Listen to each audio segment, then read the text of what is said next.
This podcast sheds light on the incredible stories of those who served and are now navigating civilian life. Join me as we explore the challenges, triumphs, and unique perspectives of transitioning veterans. From career shifts to mental health, we cover everything. Subscribe now and amplify the voices of our heroes. Amplify Veterans, where every story matters.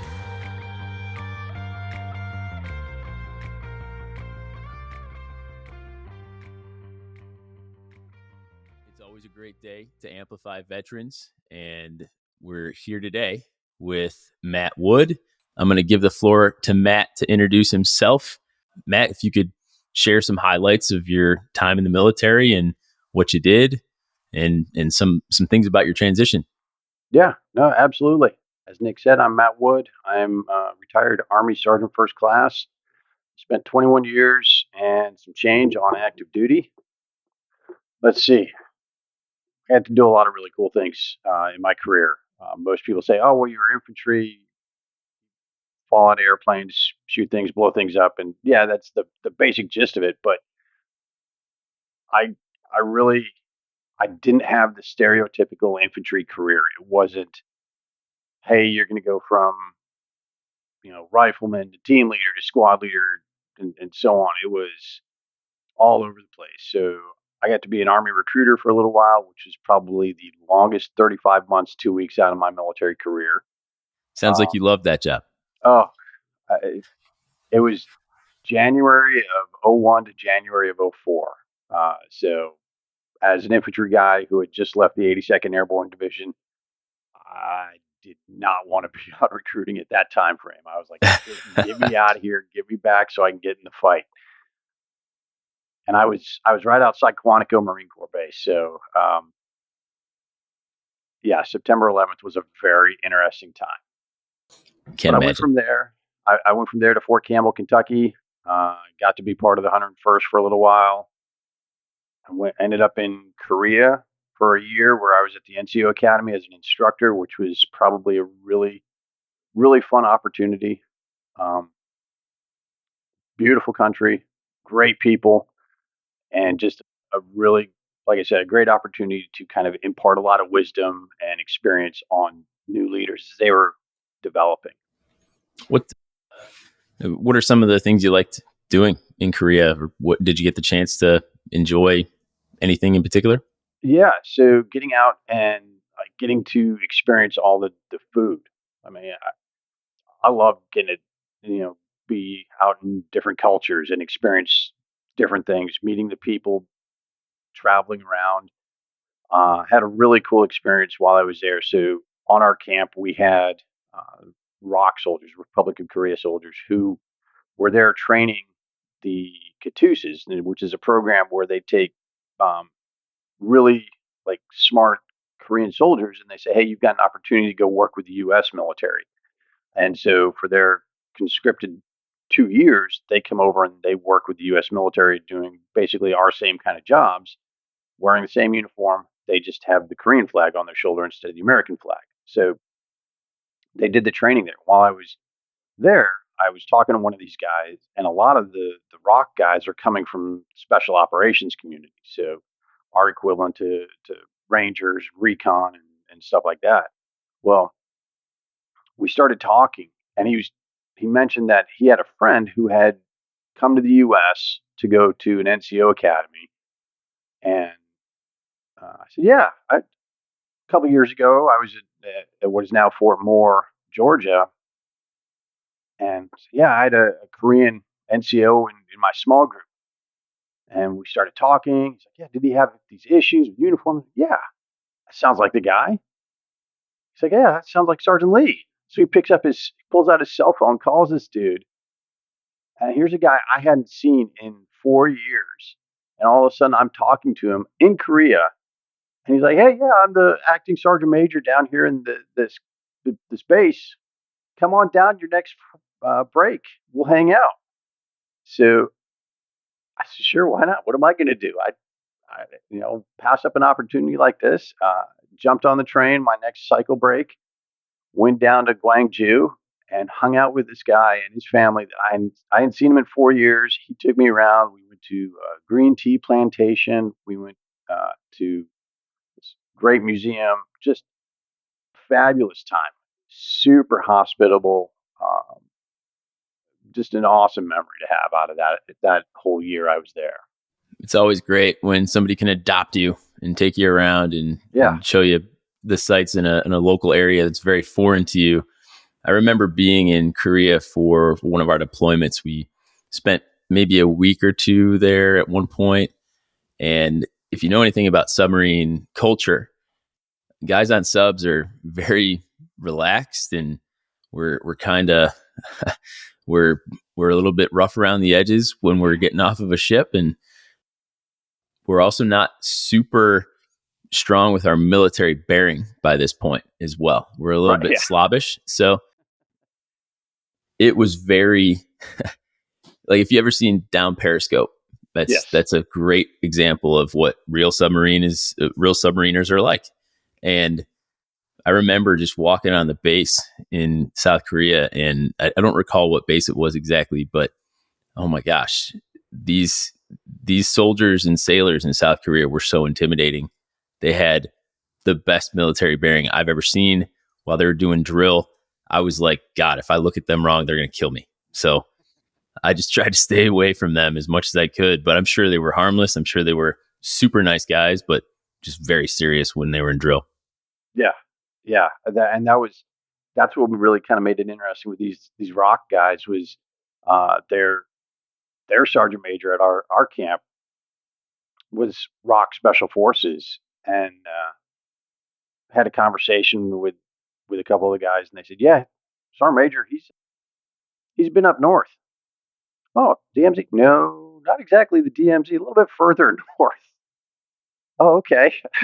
So he had done some stuff, a little covertly, just across the border. Oh my Wow, goodness. that's Yeah. that's an interesting tale he's got to have. He was probably really tough. Yeah, I mean, he had that persona. I mean, he really nice guy, but you could tell this dude was hard as woodpecker lips. Those have to be pretty hard too. Yeah, They go hard on trees all day long. right. Yeah, So exactly. so but that's awesome though. So what came after Korea? So after Korea, I ended up at Fort Lewis, Washington. Stood up a brand new striker brigade, which was kind of cool. And then the Army, in its infinite wisdom at that point, decided, hey, you're going to get promoted. We're not going to keep you as a staff sergeant any longer. We're going to make you sergeant first class. When they did that, though, Nice. there was there were no open billets for sergeants first class at Fort Lewis at the time. I said, okay, where am I going to go? My brigade is full. Our two sister brigades were currently deployed, and it's like there's nowhere for me to go. So, uh, infantry branch said, "Hey, you haven't gone to combat yet, so you got two options. We're going to send you on a transition team, and you can either go to Iraq or Afghanistan." I thought about this, and this was 2008, so it was not exactly a really fun time to be in Iraq. So I said, "Well, I'll go to Afghanistan. Afghanistan will probably be a little bit safer." Not really in the mood to get IED'd a lot, so yeah, I'll do that. So went to Afghanistan for a year. Spent the entire time in the southern part of the country in Regional Command South. Bounced between Kandahar, Helmand, Zabul, Ruzgan. But our job was we were the validation transition team. We were going around assessing the capabilities of the Afghan National Army. There's seven of us on my team down south, and that's all we would do. Like every 2 or 3 weeks, we were out and we were either working with the Brits, Americans, Canadians, whoever sector we were in. We were working with them and assessing how well the Afghan army had been trained on battalion or higher level uh, operations. Could they support their own people with admin stuff? Could they do supply stuff? Could they plan operations and execute operations effectively. All that kind of stuff that they needed to be able to do in order to be validated and say, yes, you are good to go. The only support that you're going to need is air support and artillery support, which would be supplied by coalition forces. So we got to do that. We got to experience a lot of different parts of the country. Got to work with some really great NATO members, and then got to experience Afghan culture at the military level, and really a lot of times we go somewhere, we go out and do an operation with these units, see how well they were performing, do an assessment, and then towards the end they would have their whole staff come together and we'd have a great big meal with them, which was just really cool. Some guys I know just couldn't do the Afghan food, but loved it. I had a great time with it. It was everything was fantastic. Could you describe some of the food that you had there? Yeah. Oh my gosh. It was, I mean, you would constantly get the big, huge loaves of naan bread, which, I mean, if you go to an Indian restaurant, you get this small little thing that's like, maybe a side plate size. But these things were dinner plate size loaves. You'd get the really sugary chai tea, lots of vegetables, potatoes, onions, different kinds of meat. They would, you'd hear, okay, maybe it's goat meat one day, maybe it's some kind of beef the next, but it was just, they'd like make these stews and stuff, rice, just really, I loved it. But I'm a food guy. Anywhere I go, I'm trying to find the good food and that all sounds very good. Back. Yeah. Yeah. Man. It sounds like you're able to do a lot of really cool joint operations in all the countries that you went to. Yeah. I wish we would have done more of that in subs. Yeah. But it's a little hard to do. Yeah, usually if we were doing something like that, there were definitely some joint operations we did with allies, but usually we were on our ship, they were on their ship. Wasn't very like connected. We didn't do a lot of cross training or anything like that, at least physically together. So not at my rank. I was an E5 and I was a peon, when it comes to being able to do any type of cross training. I think maybe some of the more senior enlisted and officers were probably doing something like that. So, but very cool though. So what came after that? So after that, the way it had been approached to me for that assignment was that, okay, once you get done with it, at the time the Army was real big on using they called it home base assignment preference. So you put down, hey, this is where I want to go if I have to go somewhere, like Korea or an Afghanistan or Iraq deployment, because they pulled us from all over. So it wasn't just, hey, this unit is going to go do this transition team. It was like, hey, we're taking somebody from here, somebody from here, somebody from here, and we're all coming together and forming these teams. And now we're going out to do this mission. So I'd put Fort Campbell. Well, 6 months in, I figure I should be getting orders to go back to Campbell, and called infantry branch, and they said, nope, can't do it. Campbell's full. Got nothing for you there. Call us back later. Nah, I'm not playing this game. So I started figuring out I'm going to make my own destiny here. I started looking around for really interesting assignments. I found one that was a ground liaison opportunity. So it would have me assigned to the Air Force. I thought, man, how cush would that be? Get to go hang out in the Air Force, live on their install at their bases, and maybe if I'm really lucky, I'll get a backseat ride in a fighter jet. They always got the good stuff. Their bases are always beautiful. Yeah, exactly. I mean, it's like golf course level stuff. So I reached out to the command sergeant major, the E9, that was overall responsible for that program. I said, hey, Sergeant Major, I'd love to come out and work for you. Here's my background. I'm currently in Afghanistan and everything. He's like, man, you're perfect. I'd love to take you. However, all my infantry slots just got converted to fire support guys. Okay. Well, there goes that idea. Bummer. So I'm looking around and I'm on Army Human Resources Command website, and they had a thing scroll up on their feed about the defense attaché system. So, okay, this sounds interesting. Never heard of it, but why not apply for it? It's the worst they can do, tell me no, and I go back to the infantry. So I put together a packet, send it to the recruiter in DC. He gets back to me, says, "Yeah, you're perfect. We'll get a release from infantry branch, and we'll take you. Here's what I've got for an assignment for you. You'll be going to Laos for 2 years." Okay, no big deal.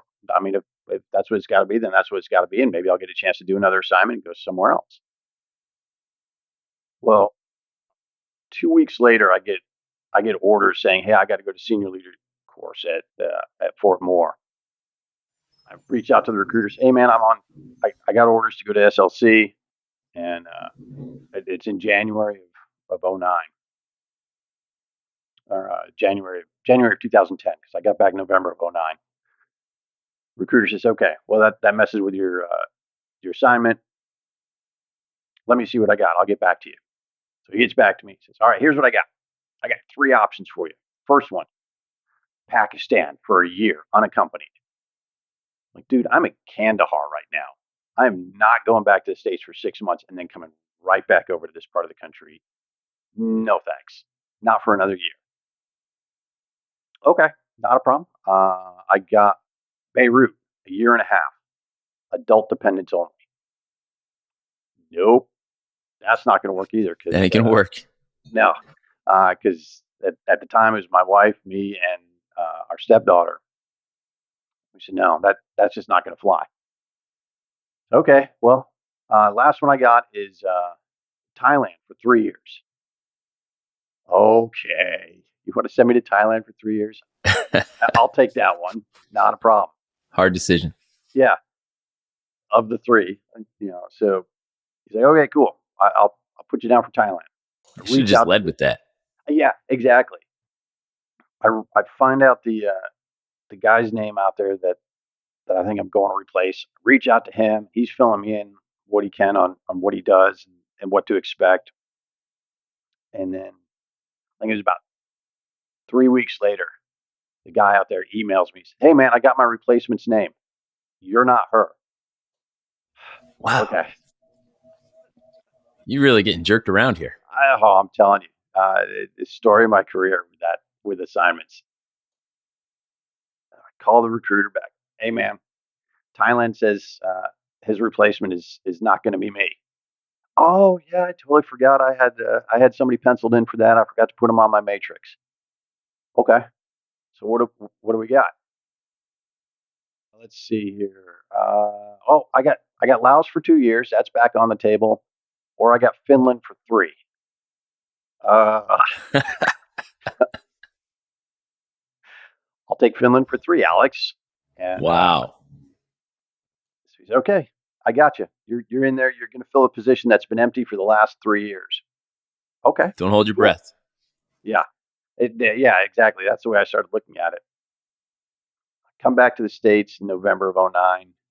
Go to senior leader course in January. Get done right around the end of February, beginning of March. I call the recruiter, said, "Hey man, I'm done with school. I'm headed up to DC area because I got to go to school at Bowling Air Force Base to Defense Intelligence Agency." The recruiter's like, "Okay, I can't let you in the building though. Your clearance hasn't come in and your school date doesn't start yet." So what do I do? "Well, just check in with me once a week, and you're good until school starts." Really? That's so Okay. bizarre. Move up to Alexandria, Virginia, get an apartment. Wife and daughter were in school or back out in Colorado. They wouldn't be joining me until after Memorial Day. So that's what I did. Once a week, I'd call the recruiter. "Hey man, I'm still alive. Anything you need from me? Anything you need me to do? You're good. I'll talk to you next week." Okay. So for like a month and a half, that's what I did. and then school started, and I went right into class at DIA to become an operations NCO or staff operations NCO. Learned the ins and outs of the attaché system, what State Department looked like, what other agencies and organizations look like at the embassy. Didn't wear a uniform, and then August of 2010, I said, "All right, you are good to go. Pack your stuff and head to Finland." Showed up in Finland, worked at the embassy there in Helsinki, Finland for three Actually years. happened. It actually happened, That's and huge. it It's was awesome. yeah, it was phenomenal. I think I wore a uniform 5 times in 3 years. Wow. Yeah, I got my That's sweet. I got my first name back, so I'm walking around like Obi-Wan Kenobi, going, "This is a name I haven't heard in a long time." Did you feel like a civilian at that point? A little bit, yeah, Like it's a weird kind of way to be a civilian, but yeah, that's yeah. It did. awesome. It was really cool. I mean, we had a house out in the community, out in the city, and just we lived in two places while we were there. The first one was an apartment building. Um, we had the entire second floor of this building, which was great. However, they were going to about a year in. They said, "Hey, we got to do some renovations on the piping, so you're going to have to either temporarily move out or figure something out." And I went to my boss, who's an Air Force Chief Master Sergeant, and said, "Hey, Chief, I'm not comfortable just moving out of the house and leaving my stuff there. I mean, because we're right next door to Russia, and I don't know who's going to be coming into the house, and I'm not real comfortable having foreigners in around all my stuff because I consider it a security risk." She's like, "Okay, not a problem. We'll get you set up." And she talked with the State Department, and they had another house that had just come open, so we moved into this 3,600 square foot house, just huge, Wow. absolutely gorgeous. And it had a sauna inside. It had a little fireplace room. Oh man. I mean, it was phenomenal. It's like a dream. It's a dream duty. Yeah, yeah. It was absolutely phenomenal. I mean, we got to travel around. I got to be part of the bringing the Thunderbirds into Finland for the very first time ever. Um, did a vice presidential visit, secretary of state visit, which was really odd because that was when it was Secretary Clinton, and she showed up at the embassy, and our whole office is there. We're dressed out, and she walks in. She's shaking hands with all the State Department folks, sees us, our office of 6 people, and walks right past us without saying a word. Her aide was a vice admiral. He comes walking over. He's shaking hands with all the State Department, sees the defense attaché office, and beelines right to us. I'm like, "Oh, finally, military people. I can relate to you guys." And shakes hands, coins people, and they're like, that's the kind of person we want to be hanging around with. Right. Um, Exactly. but uh, but yeah, I mean, it was such a cool assignment to really get to go there and travel around Finland, go to Sweden, went to Estonia, went to France. I did a couple TDYs to England and Germany. Um, just really, really cool. And my wife and I joked that we went over to Finland with one kid and we came home with three. So with the cold winters and really dark winter nights, there's a reason a lot of Finnish people are born in September and August. Um, Makes sense. yeah, And that's how families are made. exactly. That sounds like it sounds like just such a fun service. It's just a fun period of time that you were in. How did everything, to shift gears a little bit, how did everything go in the end, when you were ready to get out with the transition? So when I got ready to leave the military, that was interesting because we spent so much time onboarding people in the military. I mean, basic training, boot camp, whatever source you use to get into the military is always like months, just training you to get ready to come in and be a part of that organization. And when you get ready to leave, like, hey, you've got 3 weeks of transition programs, and then you're out. And we're just going to check blocks, and that's it, and you're done. And it's treated very much like going from one assignment to the next assignment. Clear the installation, and you're good. And it was really frustrating. I didn't feel like I got a lot out of it. And I know a lot of other people have felt the same way as they've gone through the transition process. I was really fortunate at the time. My wife was working for a nonprofit that with the transition piece. And so when I had to create a resume, they helped me do it. She wrote my very first resume saying, all right, you're a lot more than just an infantry guy because you've done all these varied things that you can put into your resume to make you more marketable. And that your wife built that for you? Yeah. So she built my first one. It's awesome. I figured out how to work the magic on it and continue to create it and tweak it as necessary over time. But she built my first one, and I used that to apply for a job at this. So living here in Central Florida, there's a really big theme park industry, and oh, really? I gotta yeah, check it out. yeah, Sounds it's like crazy. fun. Yeah, It sounds busy. yeah, it's a little bit. There's some tourists that come down here every now and then, and they like to hang out. Yeah, But yeah, most magical place on earth. yeah, pretty much. And my first job out of the Army was working for this really big Mickey Mouse organization that had so many goofy characters. I'm so jealous, man. I've always wanted to work for Disney, but It man, was fun. It was a very eye opening experience. It really it can be a lot of fun. I had a great time interacting with guests and stuff. The the problem that I had with it was I was in my very first job was a very solitary role. Um, like I'd be at a location, so I was working sales for Disney Vacation Club, and I would either be at a resort for 8 hours or out in a theme park for 8 hours. And I would, if I was at a resort, I barely talked with any of the other employees there, the other cast members, and it wasn't until like an hour before the end of my shift that I would see my replacement, and then I would have an overlap for that time frame, and then we were gone. So it was very solitary. And like I would, if I was working in the theme parks, I'd go into the cafeterias. I'd be the only one there wearing my costume, and just it's like I don't have anybody to talk to. And I was still processing the transition, um, the mental aspects of the transition. I didn't realize it at the time, but it was like the biggest hurdle that I was trying to get over was that mental aspect of grieving the transition process. And you know, military were like, nah, I'm not grieving that. Whatever. I'm tough. I can suck it up. I'll drive on and keep going.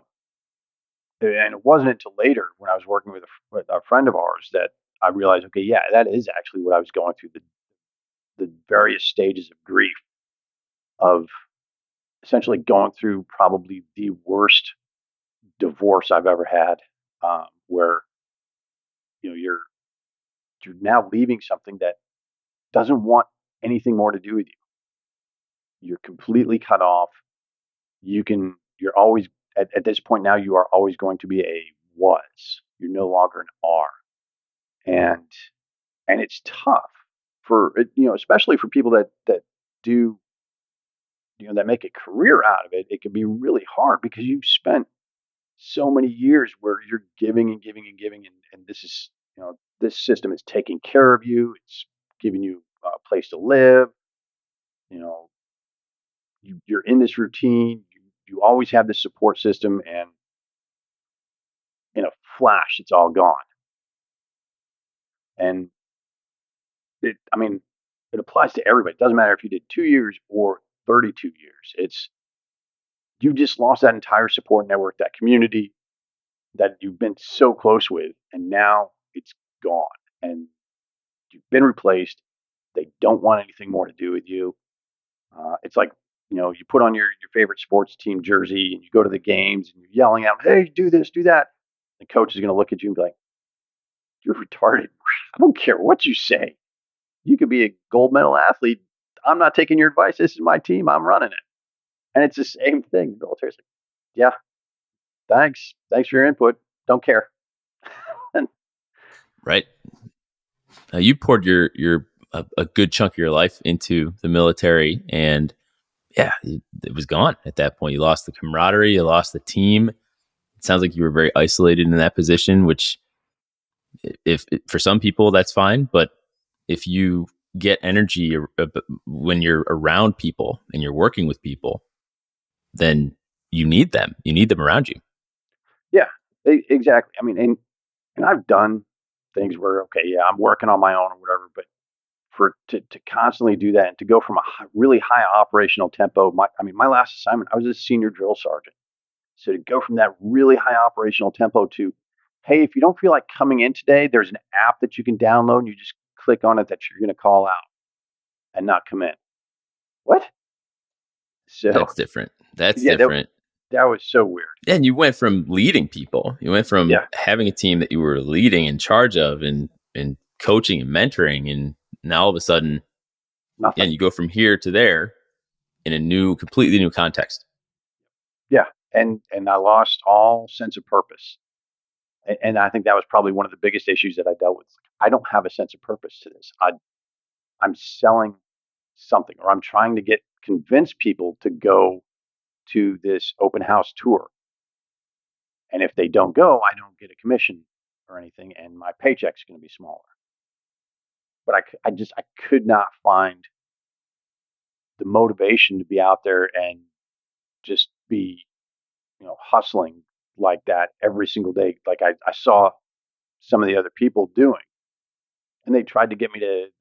I had somebody who tried to convince me, oh, if you just do it this way and this way, you'll be fine. I but the way he was approaching it, I'm like, look, that I can't do that. That's going against my values and my ethics. It's like, oh, well, I didn't realize that was going to be a problem. So we'll have to figure out a way to get around that. No, dude, that's not happening. That's At that's that point, it's too just not a too good invasive. fit. Yeah, At that point, no, thank you. Time for something new. yeah, and that was the other piece that I didn't fully understand as part of the transition is that in the military you have this loyalty to your organization, and they kind of have the military has that loyalty back to you. So, we're going to take care of you and all this stuff. Civilian life, that's not out there. I mean, if you make the decision, hey, I'm going to leave, you can do that. And I was like, no, I got to stick around. I got this job. They gave me the job. I got to be, no, you do not owe that company anything. So, wow. It's hard to adjust to that. Yeah. And just as a side note, we can keep going. We're gonna get through everything at a very high level today. And then of course, I think we can certainly do another episode that is a little bit more specific to what you do. But I want to at least touch on that towards the end. So, but I want to get back to. I'm going to cut this out of the show, and I want to get back to that point that you were just making about you are not beholden to this career path. You have the ability to make a change. You're not enlisted. You don't have a contract that's requiring you to be there for 4 or 5 years for the next, for that period of time in your life. Now you can change and modify your life. Yeah. Yeah. And you leave the military, you don't realize that I don't owe this organization anything other than some time. If I don't show up to work, nobody's going to come and drag me out of my bunk and threaten to take me to jail or give me a counseling statement. They're just not going to pay me for the day, and that's it. That's like your main repercussion. And then if you do it enough, you're out of a job. Yeah, you're gonna get fired. Right. Yeah. Some So kind of change is gonna happen. right, but it's not as a significant emotional event as it would be in the military. So that was huge to really wrap my head around the fact that I don't owe these organizations anything. In fact, if I'm not comfortable with it, I can leave. And if I'm feeling generous, I give them 2 or 3 weeks notice, help train my replacement, and then I'm out. But otherwise, I can just be like, no, I'm done. See ya. Yeah, it's a two-way street because Yeah, they can say the same thing. They're not going to give you 2 weeks notice unless exactly. they're really, really nice. And that's usually not the case. They demand that you give them 2 weeks, but they can fire you like that, make it happen in an afternoon. You're gone. And that actually happened. So I retired in 2017. Worked for Disney for about 3 years, and so October of 2020, Disney was doing massive layoffs because of COVID. They hadn't opened Disneyland yet, and they just said, "Hey, we're just not making the money that we feel like we need to as a company. Don't worry about the fact that all our senior leadership is making six figures and bonuses and everything else. We're just not making that kind of money that we want." So they said, "Hey, we're going to do Got to keep the layoffs." leaders happy. Right? Yeah, exactly. And just like you said, it was one of those things. I got a call on a Friday morning coming out of the VA after an appointment, and they said, "Hey, this is so and so. I've got uh, somebody else from our HR department on the line with us." Okay, that's the call. I said, "Your role has been eliminated. When you get home, don't log into your computer. Don't do any work. Don't do any work, and we'll keep you on an active status until the 4th of December, and then you have to turn everything in." Okay. So how So how long was that then? So I I heard got 4th of December. How much time did you have? I got about 2 months Wow, where that they was were, generous. yeah, they still kept me on active status. They still paid me, but I, I wasn't doing anything. I was sitting around. I could go to the parks still for free. That was it. I mean, that was really how it was eye opening to realize, okay, yeah, you can actually do that. And I'd worked through their furlough process. I'd worked through the return of people as they were bringing them back from furlough. Was helping implement new programs. And I told the person that had called me, I'm like, look, we got so much that's going on our team that we're already forecasting like overtime and everything else because we're short staffed. And the woman's like, "That's okay. Your team's got that covered." Okay. Wow. So I got home and told my wife, "Hey, I just got laid off." Reached out to the team, said, "Hey, I'm not coming in today. I got laid off." Which everybody was like, "What?" And that was still while you were doing Vacation Club. No, so I left the vacation club in 2018 because I was so just it wasn't a fit. I went to work for Disney Institute for a little while, which is their external facing training arm. They work with like GM and Air Canada Rouge and the NFL and stuff, teaching other companies how Disney does Disney. And then, It's pretty cool. yeah, a really cool organization. But from there, I went over to workforce management role, and that was the role that I was in when I got laid off. I was the most junior person in the entire organization. I mean, there were people that had been with Disney for 42 years on the team. Yeah, I've got three. So, and I was non-union, so it was really easy to be like, "Yep, you are the most junior person. You have been chopped." Um, so I said, "Okay." That's an opportunity. It That's can be looked at. exactly the way I saw it. Yeah, looked at a couple different ways. You can look at it negatively. Oh, I just got let go. My life is over. Or my life is just beginning again. What's next? That's exactly the way I looked at it. I was like, new opportunity to do something else. And that was the catalyst that led me to start my company and really take a look at what what I could be doing, um, get that sense of purpose back because when you leave the military, everybody's like, "Hey, what are you going to do when you grow up?" And I'll tell you, I'll be 49 this month. I don't know what I want to be when I grow up. I saw somewhere It was on social media. Somebody posted something, said, "Hey, ask yourself, what problem do you want to solve, and then find a way to go do that." That is a great way to approach all of this. What problem do I want to solve? And that's where I said, okay, I have it. I know what problem I want to solve now. I want to solve the knowledge gap between the military community and corporate America, and that's why I started my company. And now I use that question to everybody when I talk to transitioning service members, when I talk to military spouses that are trying to figure out what to do. I ask them that question. I even ask my kids that question. I What remember you problem do you asked want me to that solve? question when we Yeah. first had a chat. You're like, what problem are you most excited to solve, or what are you trying to solve right now? So, such a good question. That's something that we need to be asking ourselves every day in the Yeah. actions that we're performing. Are we solving the problem that we're seeking to solve? Is this the right problem? We always have to be checking that. Yeah. And when you figure out what the problem is and identify ways to solve that, now you have a sense of purpose. And now you get to go do something that you're excited about. You're like, yeah, I'm excited. I love the idea of being able to solve this problem. And I wake up and I'm like, yeah, I get to solve this problem every day. And it's really fun.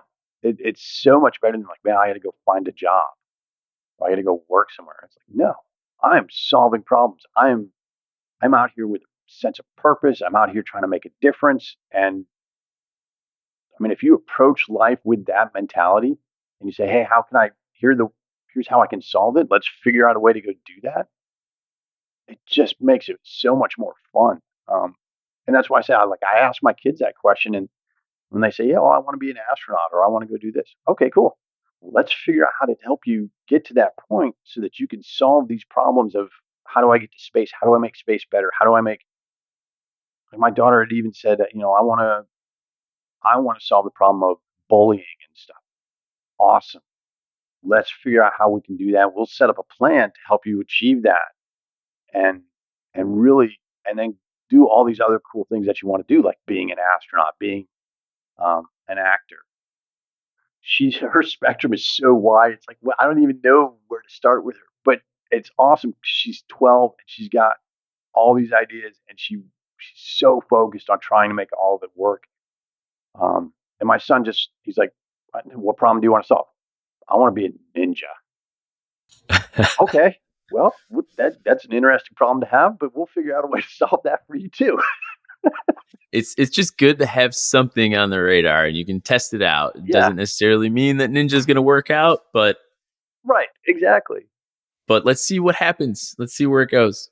Yeah, but it's a great way to approach transition out of the military. What problem do you want to solve? Where do you want to live? Figure out where you want to live and what problem you want to solve, and then find a way to go do that at that area. And it starts making things a lot easier. It makes them a lot clearer when you have that, instead of saying, "Oh, I need to go find a job so that I'm bringing in a paycheck." You're going to be miserable. You're going to go through the stages of grief as you transition out, the denial, the finally hit that acceptance point, which took me about a year and a half to get to.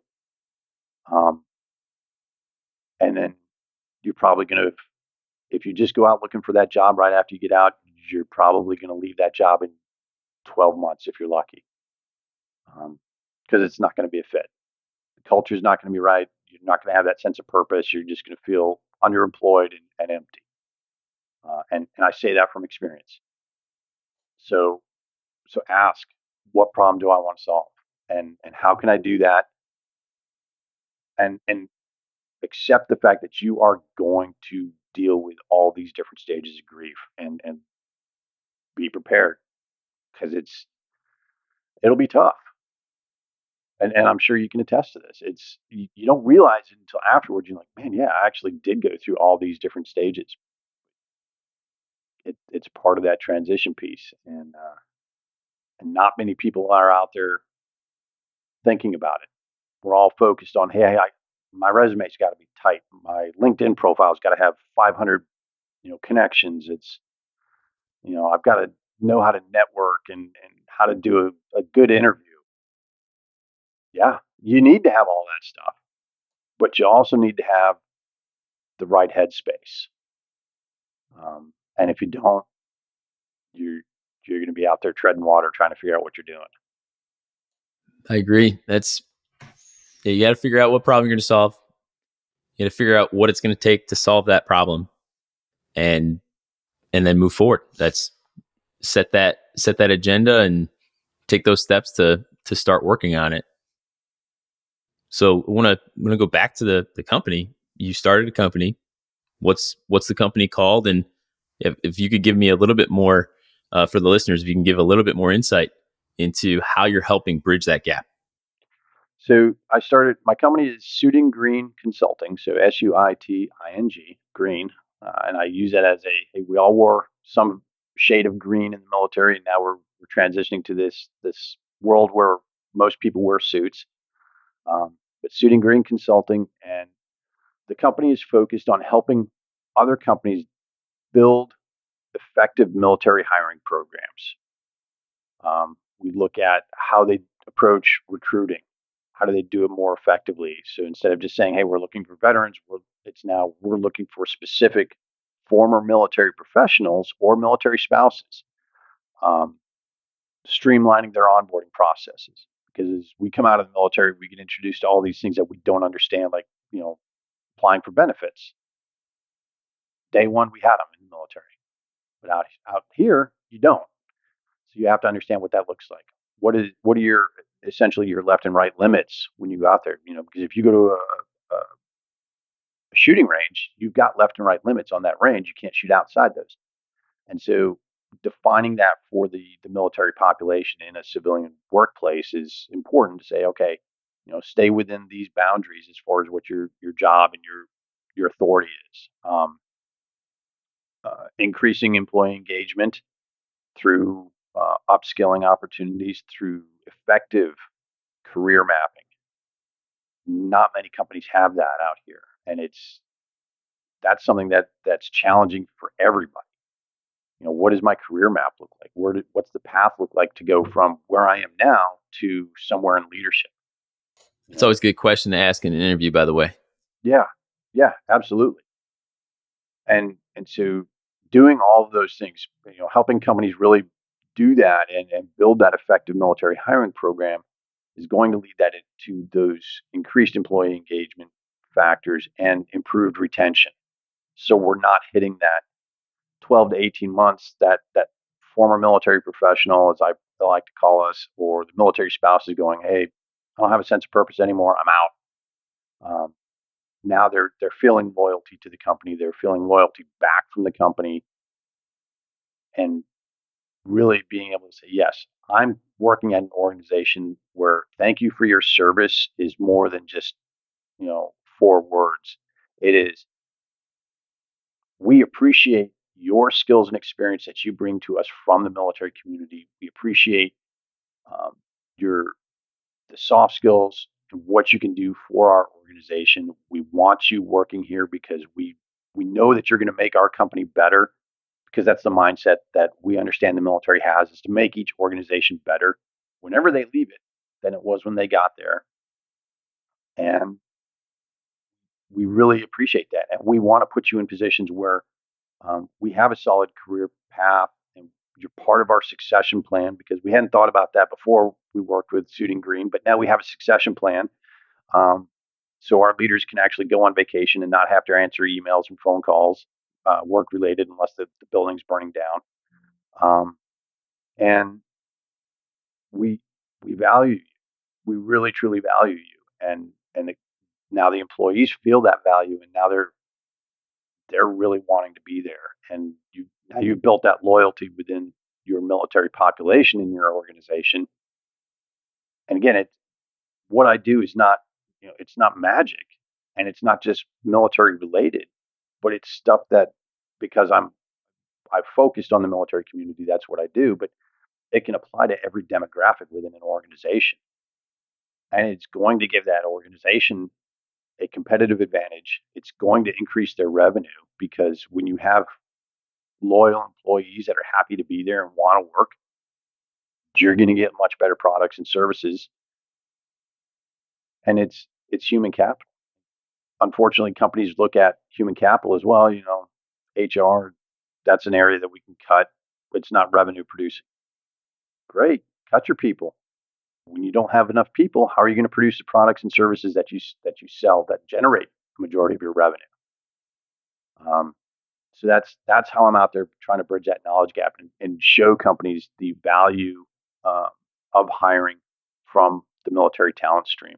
Um, really bring in top tier talent, and it doesn't have to be,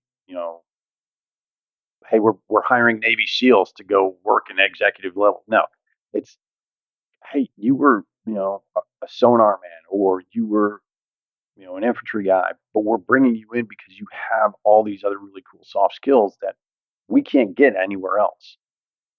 Or you're a military spouse and you're super resilient and you've got project management skills that you didn't know you had, but you actually do because you had to PCS a couple times. And we want to bring you into an organization and make it, provide opportunities that are remote friendly so that you can work for us for a while. And we're going to be loyal to you and let you go and be working and living in Finland, but work for us on, as your job. And we value that. And what gets really cool for companies is if they look at the military spouse community that way, that service member that they're married to is going to get out of the military at some point. If if my wife had been working for an organization that was treating her fantastic and said, hey, I'm getting out. My wife's been working for company XYZ. They're awesome. She's done remote work for years. They've been super to her. She loves the company. That's where I'm going to go start applying for jobs. And so it can become that win-win situation. And now the company, now they've just scored twice without really putting in a whole lot of effort other than building a successful, strategic, effective military hiring plan. That's such an awesome mission. And I'm so glad that we were able to connect and talk about this, because this is certainly something that I want to figure out how to help amplify as well. I want to work on bridging that gap. So just super pumped that you're here. How can I help drive people to you, drive companies to you, so that they can use your services? Well, I mean, I'd say it's simple, but it really is. I'm on the interwebs all over the place. I'm on suitinggreen.com. It's all one word, the suitinggren.com. I'm on LinkedIn. Those are probably the easiest ways to reach out to me. Ping me on LinkedIn, Matt-F-Wood. Um, hit suitinggreen.com. And, I'm always open to talk. For companies, absolutely. I will talk with you. I will work with you. I am a consultant, so it does cost you a little bit, but that's the nature of business, as all And it's companies worth every understand. penny, because Yep. you're going to make your organization better. So Yeah. I mean, the value that I'm going to bring to your organization is going to be amplified tenfold with having this easily, and it's a cost saving measure.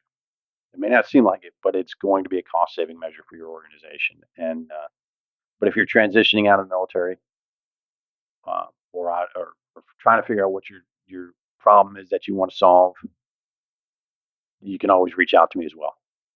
And unlike some other people that are top voices on social media platforms, I'm not going to charge you for answering questions if you're transitioning.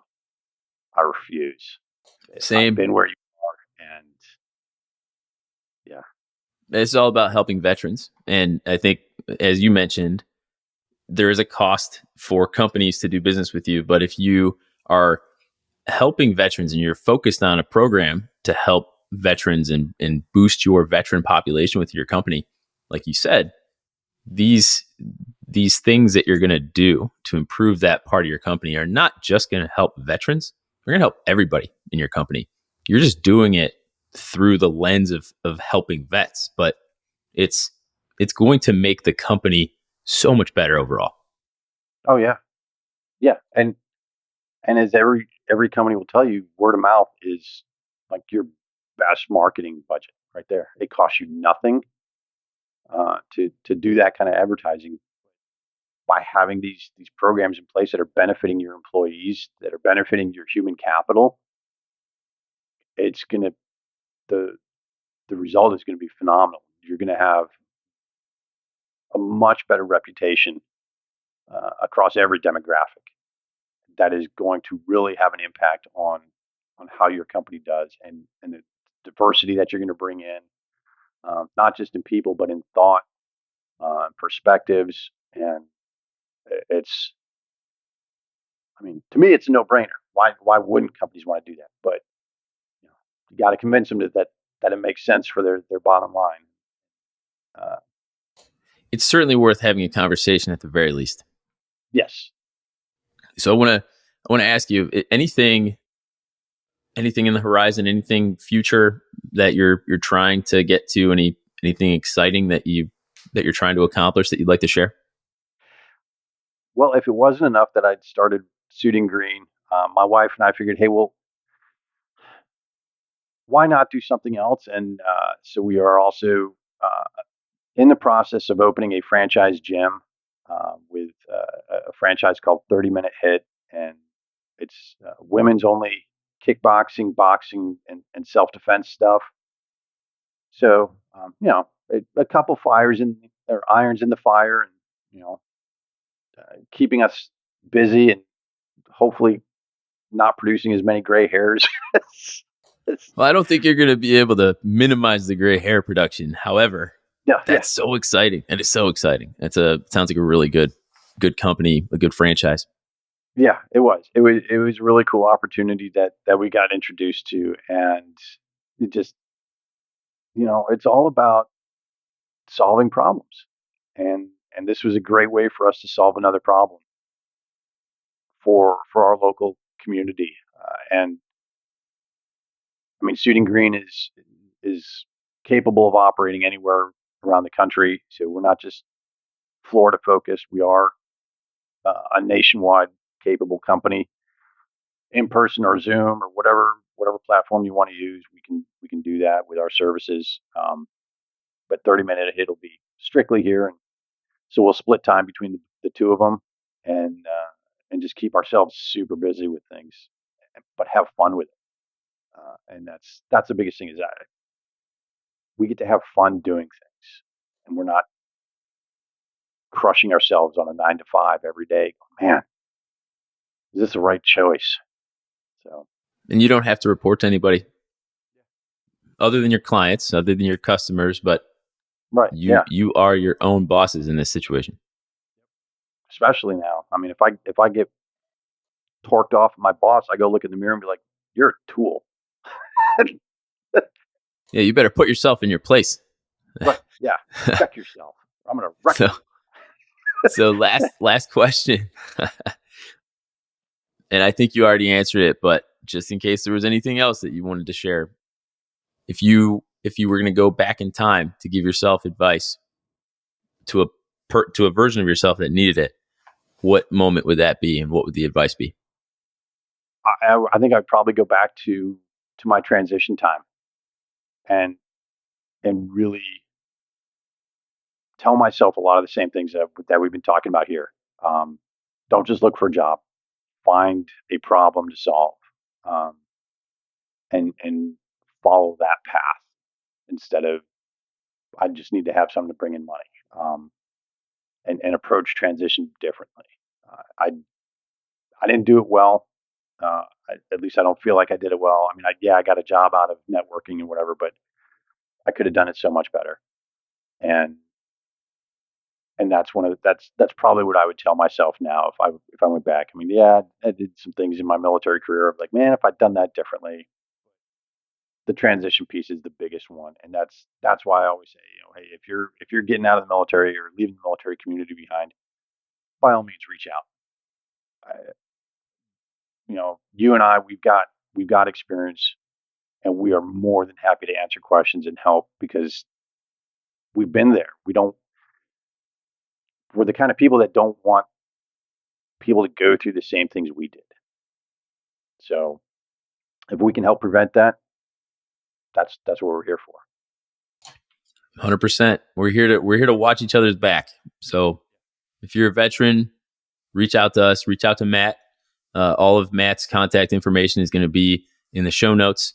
Will also be in LinkedIn when I post it there, among other social media sites very soon as well.